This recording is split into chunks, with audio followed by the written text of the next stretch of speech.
Welcome back, everyone. Kind of on a somber note, somber tone, as we have seen everything that's been going on in the country and just everything. It's just been crazy. Of course, you guys have been watching. I'm sure everybody has seen the wildfires in California. I know so many people are connected to folks out there. I got people out there. There's been a couple of friends of mine who have completely lost their homes and just found that out late last night and today, which devastates me like crazy.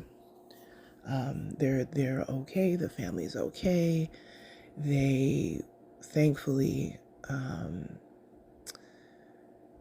packed up, their most precious things, pictures and important paperwork and all of that. And they are staying with family outside of the area, or I think one of my friends is staying, they have family way up in almost to Oregon. They're in California, but like northern California. It's more rural area out there. But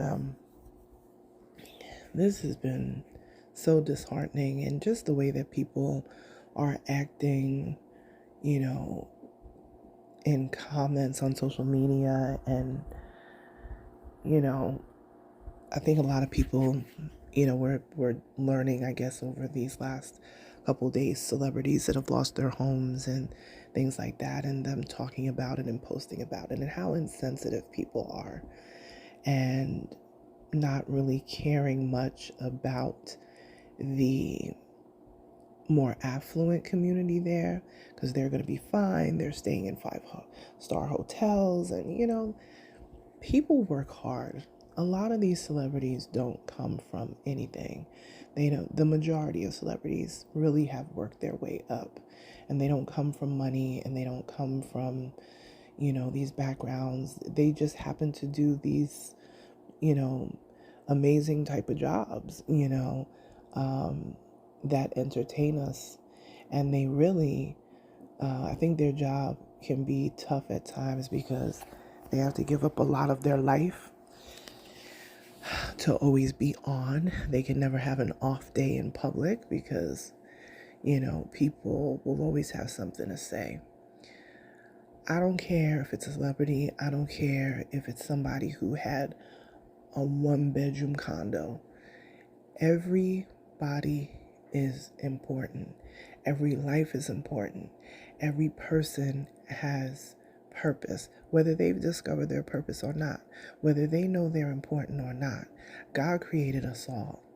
So I'm not going to say, well, they're celebrities, they'll be fine. This is a major hiccup, and hiccup is not even the word. That's not even enough. This is a major wrench in people's lives. Just like the pandemic, we saw a lot of folks who were very well off in the business who had to make it happen. They were creating concerts at home, and comedy shows, from online. And, we just saw so many people pivot. And it lets you know that nobody is safe. You had CEOs and people that were making 6 and 7 figures, and their companies crumbled during the pandemic. And next thing you know, I remember seeing this lady on the news when I was still living down south, and she said, I used to make $200,000 a year, and now I'm online waiting for food because I can't afford. You know what I'm saying? Now, I know people live beyond their means, and I know people need to have a nest egg and all of that stuff, but the bottom line is most people don't. We live our lives day to day. A lot of folks check to check, and taking care of their kids, and they do something for their kids, and then they got to fix the leaky roof, and then the car breaks down, and life be lifing. You know what I'm saying? So I don't judge people on their wealth and say, well, their situation is less than. People have worked so hard to earn the opportunity to own a home, and owning a home is an amazing feeling. And if you're a fellow homeowner, you know exactly what it is when you sit down and sign those paperworks, you know, um, to own a piece of a dream, and so I don't take any of that lightly. And I don't think that um, and anyone should do that either, because you got to remember, it's not just the physical things, because things can be replaced, and we get that, but it's memories. You made memories in that home. You raised your children in that home. You raised your grandchildren in that home. There's a celebrity couple, I can't remember exactly who it is right now, but they had lived in that home. He and his wife have lived in that home since, I think, 1979. That is incredible. Incredible. And to see it just reduced to ashes has to hurt like hell. So I am not going to pass judgment on people and how they feel, and them posting about what was their dream home or whatever the case may be. Like I said, I don't care if you were living in a little shack on the edge of Palisades Parkway. It doesn't matter. You know what I mean? Like, all of these folks are losing memories and a major piece of their life, especially the ones that have, you know, really worked so hard to earn these places, that never thought they would be able to do the jobs that they do. So I realize that a lot of these areas are affluent areas, but when you look at a lot of these people's stories, a lot of these folks, when you learn about them, yeah, they have this fabulous life now, but they didn't grow up that way. You know what I mean? So I definitely feel for them. I feel for anyone who has lost their home, anyone who has been affected. Um, it's going to be a lot of work until these fires start, taming down. You can't even get investigative teams to go home by home by home and, making sure of, um, sadly, people that have lost their lives.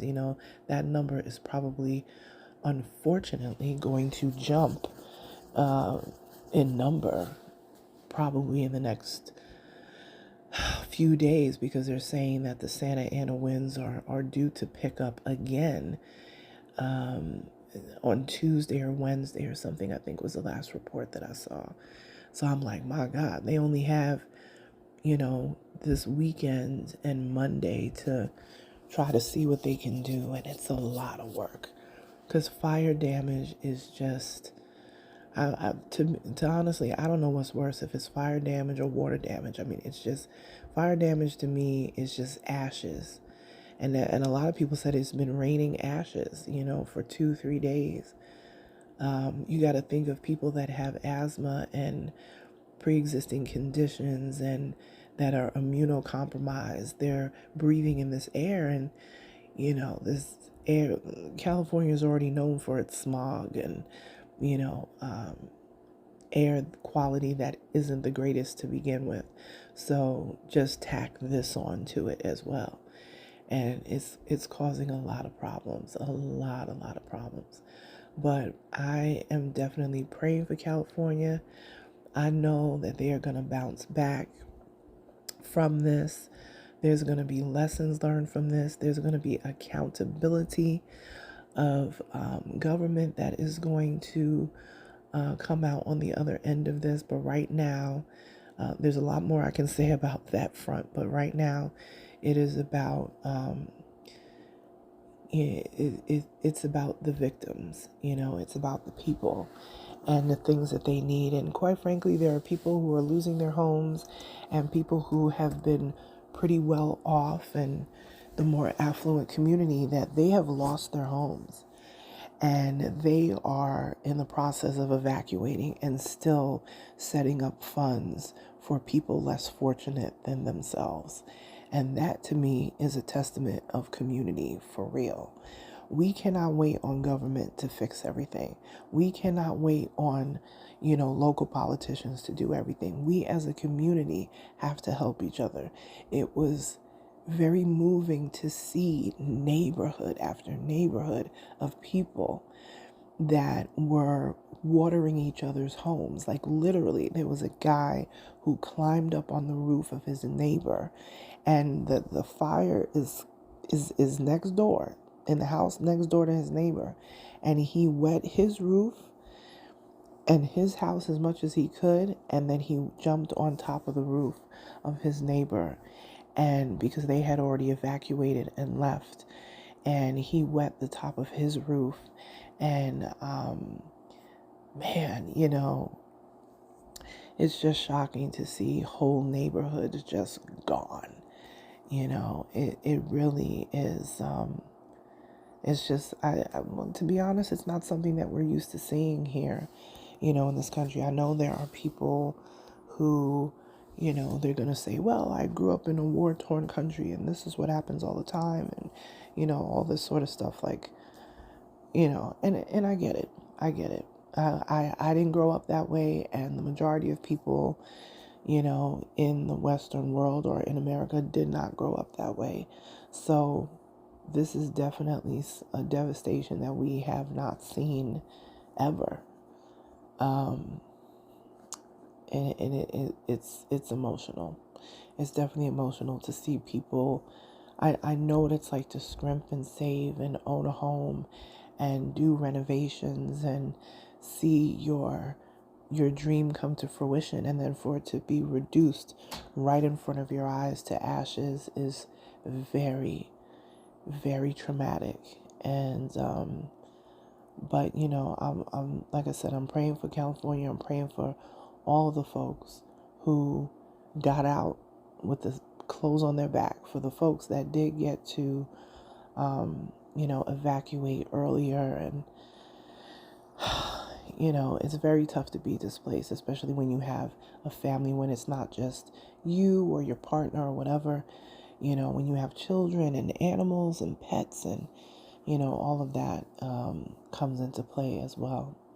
So I'm thinking of all these folks again.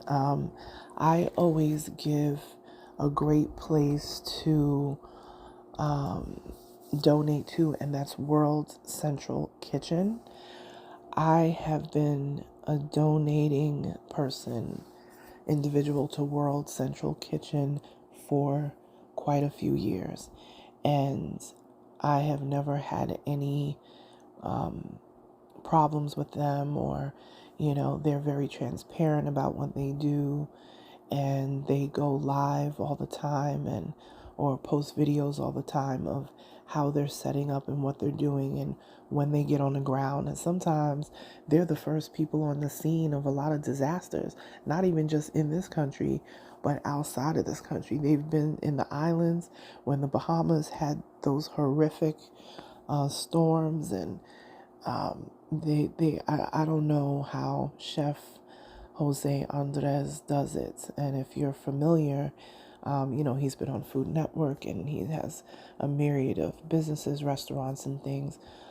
Chef Jose Andres and his team, they are incredible.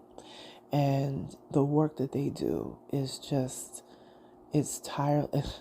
I don't even know how they do it. I honestly, their volunteerism is next level. They're still on the ground in the Ukraine, and even while things were crazy, and they just, I don't know how they do it. I really don't know how they do it, but it's amazing what they do. So if you're looking to donate, World Central Kitchen is on the ground with meals, donations, and things like that. Of course, it's all tax deductible. But if you go to www.wck.org, that's www.wck.org,